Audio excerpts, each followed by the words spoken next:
السلام علیکم ورحمۃ اللہ وبرکاتہ۔ دیکھیے دوستو، پھل پھول اور جذبے اپنا موسم اور ایک خاص مدت گزرنے کے بعد سڑنے لگتے ہیں، ہے کہ نہیں؟ زندگی بھی ایک عجیب سی زندگی ہے۔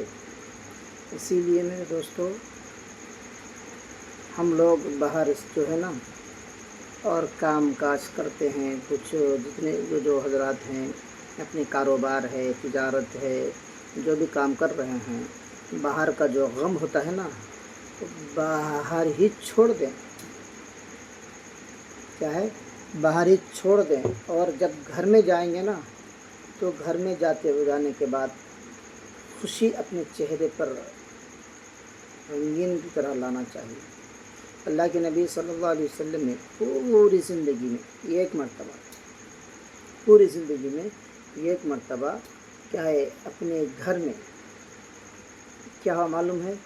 اللہ کے نبی جہاں بھی دین کی دعوت دینے جاتے تھے نا، کسی نے پتھر مارے، کسی نے کیا ہے کچرا پھینکے، کسی نے گالی گلوز بھرے، کسی کے پاس اللہ کے نبی صلی اللہ علیہ وسلم سب کچھ سہائے، اور برداشت کرنے کے بعد پھر ایک دن ایسا دن آیا تو اللہ کے نبی اپنے گھر میں گئے، اور جانے کے بعد سلام کیے بغیر گھر کے اندر چلے گئے، اور گھر کے اندر جا کر بیٹھ گئے۔ یعنی تو بیٹھنے کے بعد اللہ کے نبی صلی اللہ علیہ وسلم تو حضرت اماں خدیجہ الکبریٰ رضی اللہ عنہا اللہ کے نبی سے کیا ہے پوچھنے لگے، یا رسول اللہ صلی اللہ علیہ وسلم، آپ اتنے غمگین کیوں ہیں؟ فرمایا نہیں کچھ نہیں۔ تو حضرت خدیجہ الکبریٰ رضی اللہ عنہ فرمانے لگے، آپ جب بھی گھر میں آتے تو کیا ہے سلام کرتے اور اپنے چہرے پر مسکراہٹ ہوتی۔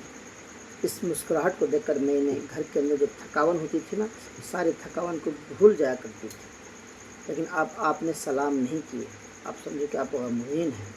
اللہ کے نبی صلی اللہ علیہ وسلم نے فوراً اٹھ کر کے الٹے پاؤں گھر سے باہر نکلے اور جا کر گھر کے اندر سلام کر کے گھر میں آئے، اور حضرت خدیجہ الکبریٰ رضی اللہ عنہا سے کہنے لگے، اے خدیجہ، آپ نے مجھے ایک اچھا یاد دلائے، ورنہ نہیں تو قیامت تک کے لیے بھی کیا ہے اس سے محروم رہ جاتی، یہ بات ایسے رک جاتی۔